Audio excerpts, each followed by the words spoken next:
It's not in the face! Thank you. Hello and welcome to Hey Not the Face with your host John Nash and your producer me, Steffi Haynes. And today we are definitely gonna talk about Ronda Rousey versus Gina Carano. We might even talk about, I don't know, Casey Wasserman versus Ari Emanuel. We might talk about any updates we have in the antitrust case. But before we do all those things, we need you to subscribe, because if you don't subscribe, you don't get access to all this great content. And there is even 3, not 2, not 1, but 3 listener questions at the end. So you'll definitely want to check that out. Now, John has just blown my mind because I had no idea whatsoever that he was a Song of Ice and Fire fan. And he is like beyond a fan. I'm sorry. He's going to deny this, but he has one of the most well-formed theories of how basically the Game of Thrones might end. If George R. Martin were writing this, I think that, he would definitely, that might be how he would write it. John, I have no idea. What do you have to say for yourself? I have no idea what you're talking about. I've never heard of this Song of Ice and Fire. Yeah, okay. I've heard Earth, Wind, and Fire I've heard of, but never a Song of Ice and Fire. That just, I don't know. I'm nerd stuff, never as I go back to playing Dungeons and Dragons in a corner. With your 6 or 11 or 12-sided dice. I don't know. 6. Well, 6 are regular. 11. How do you get an 11-sided? I don't know. 12, 15, 22, whatever. I do not do Dungeons and Dragons or any of that stuff that requires dice. My husband is that kind of nerd, not me. But I am a Game of Thrones nerd. I am a Song of Ice and Fire nerd. I am wildly enjoying A Night of the Seven Kingdoms right now. But you know what?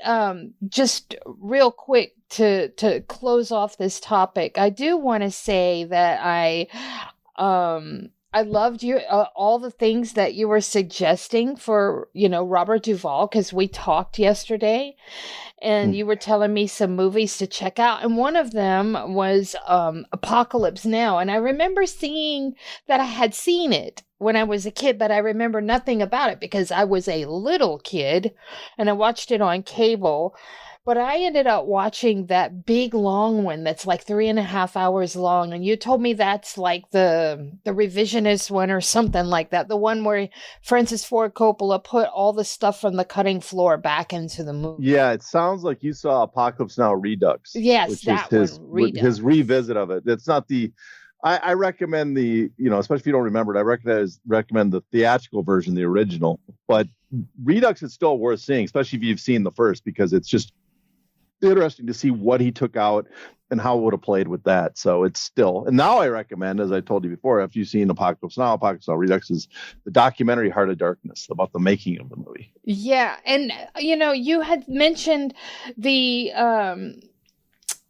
parallels with Odysseus and the Odyssey. Mm-hmm. If I hadn't watched the Redux, all of those parts wouldn't have been in it, because you were telling me that the scene at with the French people was kind of when he goes when Odysseus is lured in by Circe.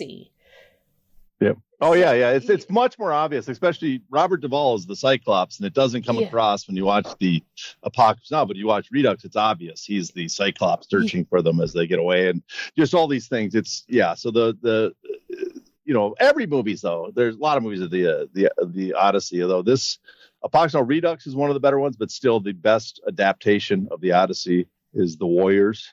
So that's the one I think is the best adaptation ever of the Odyssey. Wait, Warriors? Like Warriors come out to play? Warriors? Yeah, the Warrior. Wait, Warriors. I'm going to have to go back and watch that one again. Jesus Christ. Yeah, everybody assumes, or because it's based on the book, and they claim in the book and in the movie, and I guess on interviews and stuff, it's Xenophon's Anabasis. I don't know how to pronounce Greek, but that's the story of the Greek soldiers trying to get home. And I know this is true because I remember being at a screening with Walter Hill and someone asking him, and he did admit that large portions of it is actually more the Odyssey than Anabasis. Again, I don't know how to pronounce that. But so you watch the Odyssey again, and you'll see like the AC Turnbulls again are the Cyclopses, the Lizzies are the Sirens. He goes in the underworld just like Ulysses does in it. Yeah. The Celia, the six-headed monster at the end. Scylla, I guess it's pronounced the six-headed monster at the end. That's the punks, Scylla. The Scylla. Scylla, yeah. The six-headed monster because there's 6 stalls. There's 6 people. He has to have 6 men with him, so that's that. The rogues and stuff on the beach are the suitors, and then, of course the Deus Ex Machina of the gods are the Gramercy Rift. So that's my giving away most of the Odyssey. And I guess the baseball Furies are the Furies, although they're only mentioned in the Odyssey. Not they don't actually play a part, but they're too good. The Furies are too good not to actually have in the show, so they have that. Wow. You know what? You are making me look at movies with a critical eye now. I'm going to have to go back just so that I can. Now, I've actually watched that one more recently than the ones that I've been watching lately. I think I saw Warriors, I want to say 10, 12 years ago. So it's been more recent and while I was an adult, but I've never looked at it under that lens. So now I'm going to have to go back and watch it again. But, give everybody your top 2 or top 3 recommendations for Robert Duvall movies. Oh, I mean, I could never do. Obviously The Godfather you want to see, and you want to see Network, and those are the masterpieces. And I think his acting roles that kind of slip under the radar more is The Great Santini and Tender Mercies. So if I had to, just the top of my head, those are the movies I would recommend. But there's a million more if we start going down the rabbit's hole here. But that would be the top ones I'd say you should definitely check out. I had people that were commenting to me because I was commenting about watching Apocalypse Now, but somebody said that they loved him in Days of Thunder. And I thought to myself, what? He was great in that. He really was. He's great in a lot of supporting roles, even in bad movies. He's often good. He was great in Gone in 60 Seconds, too. That movie's unwatchable, even with him in it. Oh, no way. The remake is terrible. The remake is terrible, but Lonesome Dove is another one.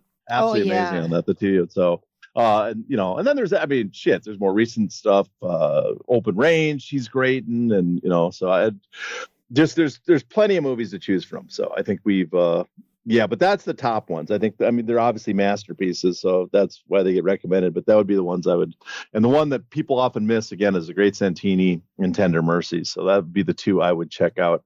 But his small parts in Conversation is great. Just go down the line. The guy's been in a lot of. He's like we just lost 2 giants lately. Gene Hackman early last year, and now Robert Duvall. How important do you think Robert Duvall was to cinema?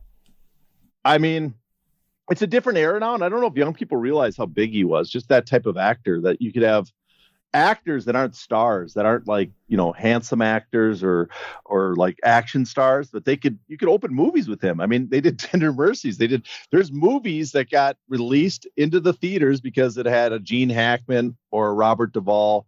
Just actors. And so, for a period, he was a big star. He was a well-known figure. He was one of the, arguably the top actor in air quotes, the person they consider the best actor in Hollywood for many years. So he was important, but, in the past, if you would ask me this 10 years ago, I would have made a big deal. But the way Hollywood's transforming, I don't know if many of those people are going to be as big or as memorable as I imagine they would have been, which is sad because just the state of the industry.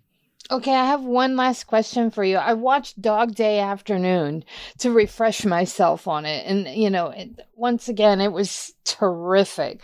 But somebody stood out to me in there, and I remember a quote that I saw about John Cazale, and they said that he is your favorite actor's favorite actor. And he was only in 5 films, and all 5 were nominated for a shitload of Academy Awards. So I just want to get your take on John Cazale before we move on to our actual show. Oh, he's a great, I mean, every movie he done was a masterpiece. He was a great actor. He should have probably got nominated for The Godfather 2 and Dog Day Afternoon. Never got that opportunity, but the guy was great. And Dog Day Afternoon, Sidney Lumet, that's one of my all-time favorites. You know, that's another movie I watch. God, I can't even count the number of times I've seen that movie. So, you know, that just really holds up. And I, you know, I might not say it publicly on the air, but secretly in my head, when I'm getting annoyed with people, when I'm doing interviews and stuff, I'm dying over here, comes to my head. So I whisper that to myself constantly. So. All right. I was also surprised that a very, very young Chris Sarandon was in that. Yeah. And Lance Henriksen was in that. Yeah, you know, yeah. There's just a bunch. I mean, it's full. Charles Durning was great, you know, and who is, and just to get the combat sports back, he did box. He used to box in the past. Yep. And was a dancer and a World War II, you know, fucking decorated hero. So we don't build actors like we used to. We certainly don't. All right. So I guess that's going to wrap up movie chat for today. We're going to jump right in the way we always do with the UFC antitrust cases update. So do we have any new ones? Yeah, I mean, I'm sad to not talk about movies anymore, but we go to the updates. There were some filings. I'm sure the listeners are bored shitless with us prattling about movies, but there were some filings. The big thing, I guess, to talk about is the court gave an order today, just today. They released an order regarding it basically shows up on Pacers, the court minutes docket notice. So it's not like a full paper order. It's just on the Pacer order that's granted. What the order is, the judge says that this is coming from Judge Bulwer. This is his discovery spoliation orders. So here's the key rulings from the hearings that happened last week. Was it last week? I think so. The parties, being both the defendants and the plaintiffs, they got to propose an independent discovery vendor. So they want an independent party by February 16th. They got to do this, which is, correct me if I'm wrong, but February 16th was yesterday, right? Yep. So I imagine they've done this. I don't know why we get this today. We learned about this, but by February 16th, they were supposed to do it. And that person, that party, that vendor will report directly to the court, and their job is to analyze the devices in the UFC's possession. The UFC must disclose its litigation hold notices to plaintiffs by February 18th, which is the day this comes out. And though the court did find, though, that it doesn't have to waive privilege over other materials. And so to explain that, the litigation hold notices, what they told their employees, what they told the people about the litigation holds, they have to disclose that to the plaintiffs. And then the defense counsel, Colby Williams, has to submit a sworn declaration by February 19th, later this week, detailing his personal role in collecting and imaging the UFC's devices. The defense counsel must also determine whether they have access to discovery from an older related case, which is Lee v. Zuffa they're referring to. And then there's some motions. The plaintiff's motion for sanctions was denied, but it was denied without prejudice. Which gives them leave to refile an updated version, but the judge wants that updated version filed by February 25th, so they have basically a week to file an updated motion for sanctions. The plaintiffs must also file a motion to compel subpoena responses from carriers by the same deadline. And then upcoming, which comes up later, is the UFC has until March 21 to complete its linear review of all the custodian chats. And then, of course, we have hopefully we'll learn about whatever happened with all these things on the next status conference, which is set for March 3rd. So that is the order today. That's what happened. If I had to analyze it, if I had to look at it, I would say the defendant's got to be fairly happy with this. right? Because the judge did not come down with the hammer.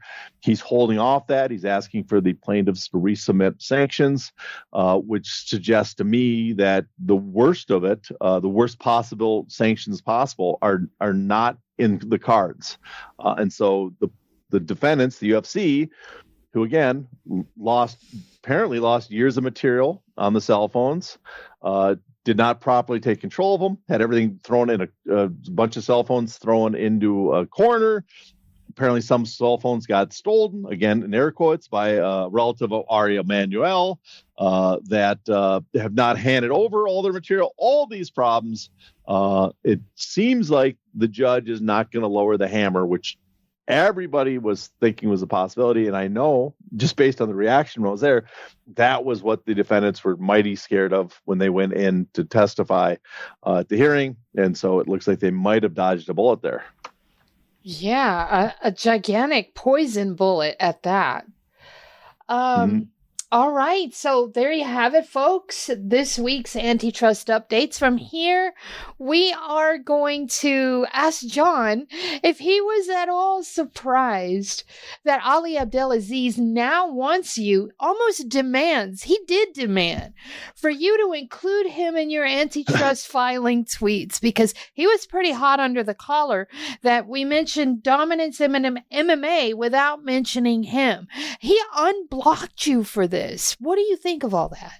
Yeah, this is kind of weird. He had blocked me for years. I can't remember why. I think I raised the question. I think it has to do when I wrote that story about how he was violating Nevada law by operating as a manager and a matchmaker with World Series of Fighting. I think that's when, but I could be mistaken. But I found out recently he unblocked me to make comments when I brought up to Mike Bowen, I had interviewed him, and I just suggested Bowen. I just asked him, did you ask him about discovery if he's going to, comply with the request of the plaintiffs in discovery?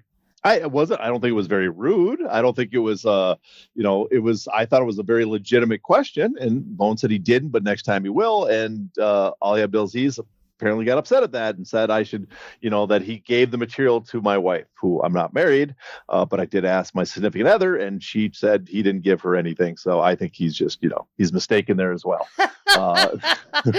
Was Hannah surprised? Yes, she was a little shocked by that. So she's like, I didn't get anything from him. I don't even know this guy. So I think he's mistaken. He might have gave it to someone else, I am sure. So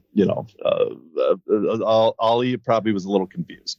And so then, we had seen that there was a filing in the case a week ago, whatever, regarding Dominance MMA, the request for sanctions by the plaintiffs against them. Now, all I did was tweet that there was a filing that Dominance MMA was that the plaintiffs were seeking sanctions against Dominance MMA, and in the filing, it said that there had been a revolt inside Dominance. And I put screen grabs of the filing. And lo and behold, he said, hey, you coward, why don't you tag me? Now, if I had known that he was not getting these court documents, because apparently he's not, because you would think since they're addressed to him and his company, he would be getting these court documents by his attorneys, by the courts, whatever. But if I had known he had no way to see him otherwise, I would have tagged him so that he could read them and learn what's going on. So I apologize for that. In the future, maybe I will tag you because I feel bad that you are unable to see these filings otherwise. And so that's where he got upset again and called me a coward for that. But, I imagined that, since these were addressed to him and his company, that he had already seen them. So my bad. John, I feel like he is taking the role of court jester just a little bit too seriously, though. I really do. Yeah, I got to be honest. I really don't, because again, I didn't say anything rude. I just said matter-of-factly what we filed. And the thing is, too, is he obviously was aware of this. He obviously had been given these filings personally, directly. And so I don't know why he wanted me to tag him, because it was not insulting him. And it was not, it was not information that he would have not known otherwise. So it's, to me, a very bizarre situation. especially when he is refusing to comply with the court's direction and with the plaintiff's request. So I'm not sure where he's going with this, to be honest. All right. The big news today, let's talk about it, because the big news today is the announcement of Ronda Rousey versus Gina Carano in a featherweight MMA bout for Netflix, produced by none other than Most Valuable Promotions. What do you think of this fight, especially in light of the fact that Gina Carano has been out of action for nearly 17 years? Ronda Rousey's been out for nearly 10 years. Ronda Rousey said that, she got out of the sport because she had had so many concussions. What do you think? I mean, it's trash. It's a special kind of trash. You think about it, you just summed it up. It's one hasn't fought in 17 years, has not fought modern MMA in the entire time, left, after getting her ass kicked terribly. And then the other one, Ronda Rousey, kind of the same, almost a decade out of the sport, claimed she had serious concussions, CTE problems, and she got her ass kicked too, leaving the sport.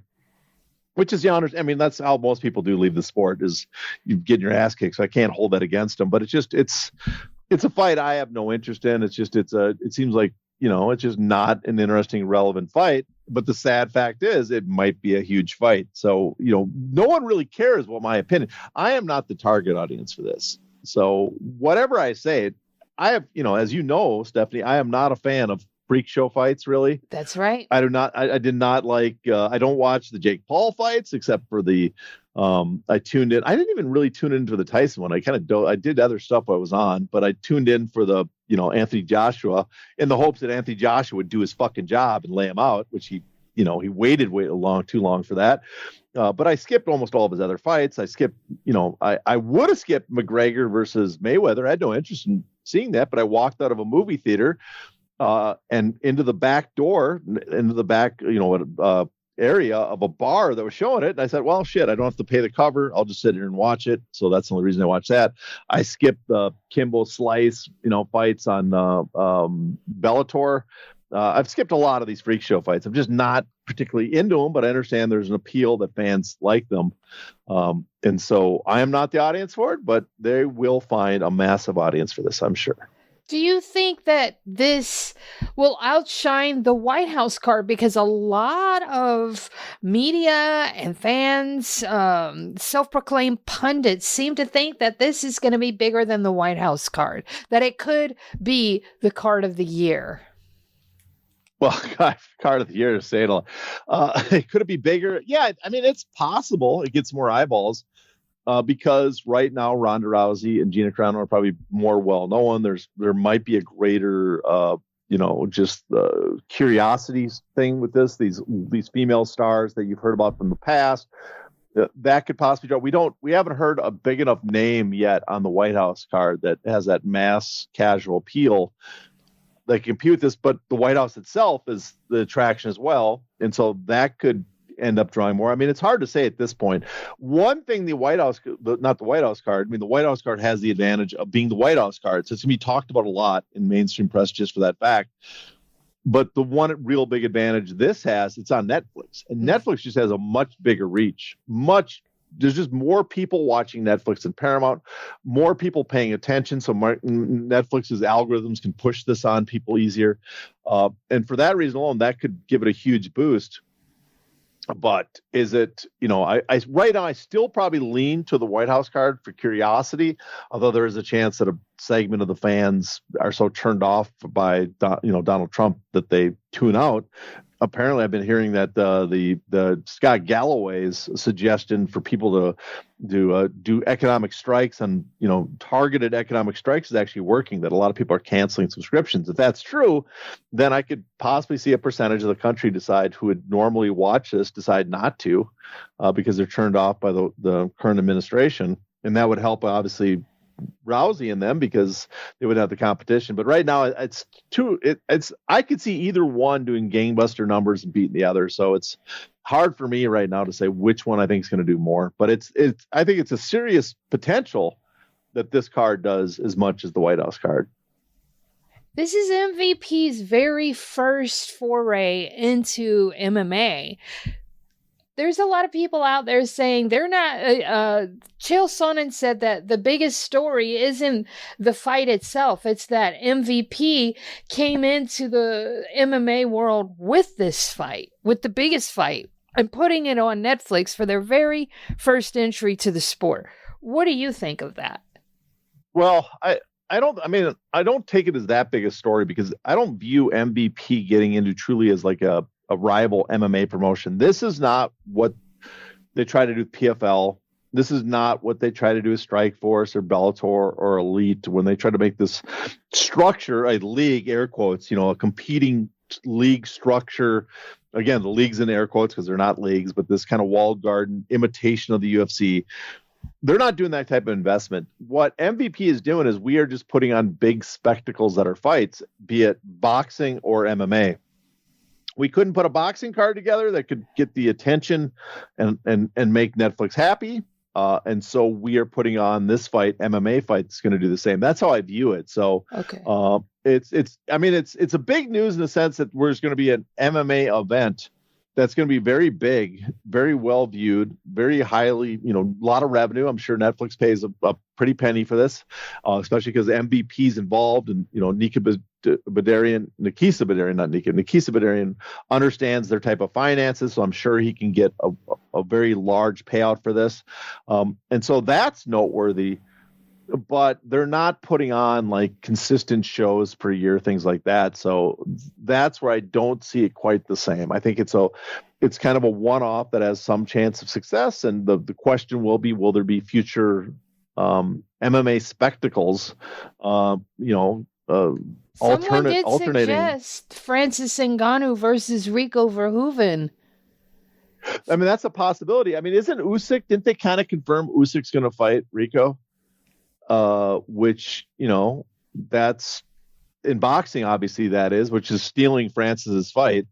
But that's a possibility. I just don't know in the American audience how big it is. I mean, the big one would be if they could get Francis versus obviously John Jones, but John Jones is locked up in a contract that's still got. What about Francis versus Jake? That would be big. I mean, that would be a big fight, but I think they'd have to do it in boxing because I don't think Jake would risk it in MMA. Although in MMA, there's at least, no, what am I saying? Francis is not going to put on he's not going to put an anaconda choke on you. He's going to ground and pound the fuck out of you, and that's going to hurt just as bad as getting hit standing up. So I think they would stick to boxing. But yeah, I mean, there's still potential. The thing is, Francis is out there, and if some fighter with name, and right now there's only 2 or 3 at heavyweight in the UFC, John Jones, Alex Pereira, and Tom Aspinall, bet because he has the title, though he's taking a big hit with this eye poke thing. If any of them come out, then you have an MMA fight you can put together. But then there's, Jake Paul. He's talked about fighting Usyk, right? He's talked about could he call up Nick Diaz again and offer that MMA fight. You mean again? Nate Diaz? Nate Diaz, not Nick. Yeah. Big difference. Big difference between him. Nate Diaz. Can he call up? I mean, theoretically, we keep questioning where Conor McGregor is on his contract. Is there a possibility Conor McGregor could challenge? Say, yeah, UFC, you voided my contract by getting rid of pay-per-views. I don't see Conor doing this because he seems to be just adamant about sticking with UFC. But, I'm going to leave and go fight Jake Paul in an MMA fight or something like that. So there are potential, just like there were these big showcase boxing fights, spectacles. There are some MMA fights, I think, fit the mold they're seeking. Okay. Let me give you another piece of information. They are looking at Ilia Topuria versus Justin Gaethje for the main event of the White House card. 2 people that are not exactly superstars. So I'm going to ask you this. Should Dana and company be worried at all about this fight? No. I mean, worried. They might be worried a little bit about being overshadowed. That's what I mean. Yeah. Yeah, but even then, by the time it's still, what is it, a whole full month before the White House card? If anything, they might be able to use it to their advantage because people that normally aren't into MMA would watch this and then say, what's the next big thing? Oh, it's on Paramount and CBS for free. Let me tune into that at the White House card. So, and the UFC brand is still very strong, so I don't think they're worried per se. There might be a little bit of ego to it, like we want the biggest event, but actual concern that this is really going to like bite into their market share or challenge them in any ways. I don't think they're concerned about that. All right. How did Ronda and Gina end up out of their contracts since both still had fights on them? Well, Gina Carano was signed to Strikeforce, and she actually, my understanding, she has no fights left under her contract because she was signed to Strikeforce, and Strikeforce was under California law, and California law had a 5-year maximum. Okay. That's how long your contracts can be, which would kind of drives me nuts about the proposals in the Ollie Act amendment, the Ollie Expansion Act or Enhancement Act, as Nick Khan is calling it, with that 6 years, because California and New York, they already have 5 years. That should be the standard, 5 years, if you're going to put a cap on the length of a contract. So that's how she got out. Now, Ronda's a little more interesting because Ronda last contract was signed Nagano era. When I mean Nagano, I mean the Sunset Clause era. Remember, the Sunset Clauses were introduced in 2017, the 5-year sunset. Ronda Rousey's contract was signed before the Holly Holm fight. So that's 2015 was when she signed that contract. There's no sunset. She retired at Breezes Forever. But what the UFC started doing to a lot of the fighters that have been frozen for a long time during the antitrust cases when they're filed is they started finally releasing fighters because it just looks terrible if you freeze someone in perpetuity, right? Then the contracts, when they claim, oh, these contracts are not perpetual. Well, you've had a guy under contract for 7. I mean, Nick Diaz here, not Nate. Nick Diaz is a good example. Remember, he came back to the UFC. He was still under contract after sitting out 7 years after the Anderson Silva fight, because the contract was frozen that long, the pre-existing contracts. But again, what the UFC started doing is they eventually started releasing people from these contracts after 4, 5, 6 years of retirement. So even though she probably didn't have a sunset clause, I am sure, and she said she approached the UFC and they didn't want to do it. I am sure that, that at some point they asked him, said, will you release me from my contract? And where some fighters, they wouldn't do that. They looked at how long she'd been out. And I think they'd realized we don't want this challenge in court because, again, the other thing she has going for her, she signed before there's an arbitration agreement. She could have gone to court to challenge this if she had to. Maybe they were concerned about that instead of arbitration. And if she went to court and they're sure they're going to lose, because I think any judge would look at that and say that's unconscionable to have a contract, a personal service industry contract in a profession like fighting, where you can be locked in for close to a decade and still be under contract. They would find that unconscionable, and then they would potentially lose, and then there would be a precedent against them in the future. So I think that's why they waited and said, let's just release her like we released Nate Corey and all these other fighters, Randy Couture, in the past, after years and years when they asked for it. Do you think Ronda is still tied to TKO in any capacity via the WWE? She might be. She was, remember, her management was WME, William Morris, right? She was using them as management.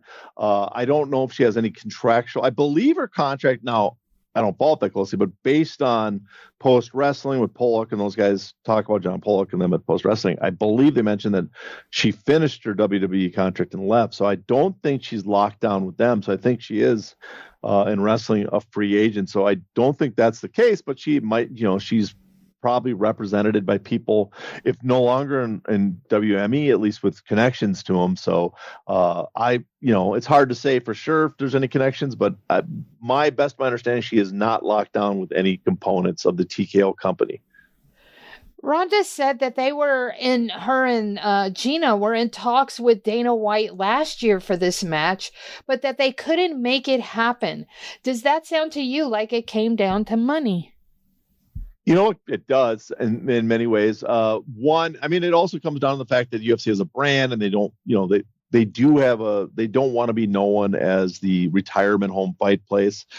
They don't want to be known for these freak show fights. They do have them occasionally. We know that.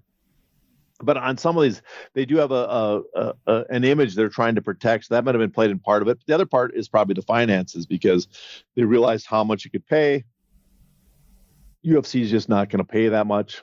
What they're going to offer is going to be much lower.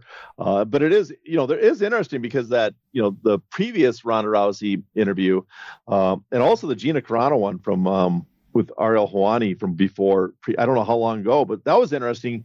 And I hadn't seen that full interview, and I don't know when I noticed I ever brought this up, but she describes a conversation when she was a lead XC, and I don't know if you noticed this as well, where it seems like she's saying that they engaged in torturous interference of her contract, right?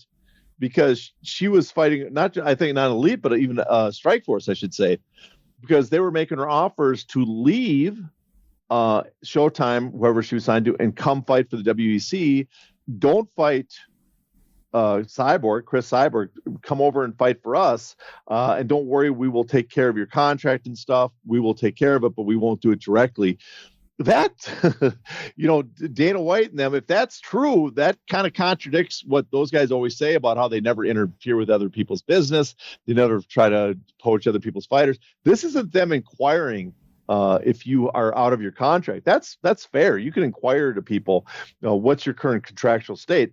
This seems like, if again, it's accurate, if what she said was accurate, this looks like they were trying to intentionally interfere with another promoter's contract to get someone out of their deal. So I thought that was extremely interesting in those interviews. But then the other part about, Dana White, which I heard before, sent a rude text to her, which was what derailed that fight. And then Ronda Rousey, interesting enough, she brought this, as you mentioned, she brought this fight to the UFC first. And that suggests to me one thing, and that suggests to me the hold that the UFC has in a lot of fighters, because I know a lot of fighters do that. They want to have the fight in the UFC instead of outside, and that's somewhat understandable. The UFC is the big dog. But at the same time, that suggests to me that they are not understanding how much they're kneecapping what they're getting paid. And I am guessing too that whatever the pay is, it's not as much as it could have been if they're willing to shop it down around originally. Okay. All right. With MVP promoting, how big a purse do you think these women might be getting? Well, I don't know the exact amount, but as I suggested before, I don't think it's as big as it potentially could be. I don't think it's as big as what Jake Paul would get, or Anthony Joshua, people that work in the boxing industry and, basically we are the stars, ask for as much as possible. I think it'll be large. I mean, Netflix, I guess we got to question is, what level of viewership do they expect this to do? Right? That's the first question. People on the internet are talking like this is going to do mega numbers, and I'm not the good gauge, of this, because this is not my type of fight. I don't know. It seems like there's some casual interest, so they expect this to do huge numbers. Then they're going to get a big fee from Netflix, 20, 30, 40 million or more for the fight. Well, if that's the case, if they were, again, boxers asking for a huge split, then they would probably be splitting. I don't know what the gate is going to be. Ronda, as much as she sold on pay-per-view, her ticket sale gates generally tended to be weaker than the male champions, but her pay-per-view numbers were through the roof compared to them. So I don't know how much the gate would add, probably could maybe cover, let's say, expenses. But if they're boxers, they probably would be splitting, anywhere 30, 40, 50 million, just a massive amount of money. Here, I don't know if they're going to be getting that much, but still, I bet you the purse amount of the revenue, I bet you they are still getting at least 50%, right? And so if I have to guess, I am going to guess that they are both going to break the MMA record for female pay. That the Ronda will, that even Ronda's probably the higher pay one, but even Carano probably will break Ronda's record of 4.7, 4.8 million is the highest paid female athlete, and Ronda will blow past that. So I think that's pretty much a given. Let me give you round numbers. Do you think Ronda could make 10 million? Oh, I think that's, again, it depends on what they expect. If it comes back, we find out the interest is not nearly as what we thought it was going to be, then no. But yeah, based on what we expect that this would do tens of millions of viewers, I think 10 million's pretty safe to say, unless she has a terrible management negotiations. 10 million seems very safe bet. And do you think Gina Carano will get 5? If it does any remotely decent numbers, I think yes, she will get 5 or 6 million. She will beat Ronda Rousey's record for the highest paid female MMA purse, and then I think Ronda will blow past it. Now the question is, potentially based on the potential revenue, based on what Netflix pays for these type of events, if they do big enough numbers, there is the possibility, I think, that Ronda could exit this fight being the highest paid MMA fighter, or the single highest MMA purse ever, beating the 21 million, whatever it was for Conor McGregor versus Khabib. So I think that's, there is a possibility of something like that. If it does the type of numbers, I think there is a possibility she could theoretically walk out the highest single paid MMA purse ever. All right. Let's move on to some Zuffa boxing talk, because Dana White has been making lots and lots of comments about competitors of Zuffa boxing. Was there anything he said that could possibly be pointed to for Revival Act changes? Well, I think what you're referring to is that when he's talking about his competitors, is there anything we could point to about how the changes are giving him an advantage over them? Is that what you're getting at? Yes. And also for the other side, could they say, hey, Dana White is saying this in public. We should make changes based on what he's saying. Yeah, I've seen some people point that out on X. The problem is, and What's I know some X? people take, Twitter, whatever the piece of crap fucking platform is. I've seen people point that out and tag congressmen and stuff and say, look what Dana's, what he's being honest here. This is what the intent is. Problem is, as we know, Congress doesn't care. And the GOP congressmen have already committed themselves to whatever TKO has asked them to do. So I don't think that's going to work. The idea that you could point to this and convince the Republican members of the House to vote against it. To access the bonus content of this episode, you must be a paid subscriber. To do that, go to heynottheface.substack.com and subscribe today.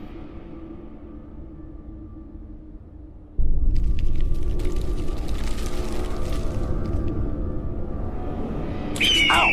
Ow! Not the face! Ooh! Ooh! Okay, the face!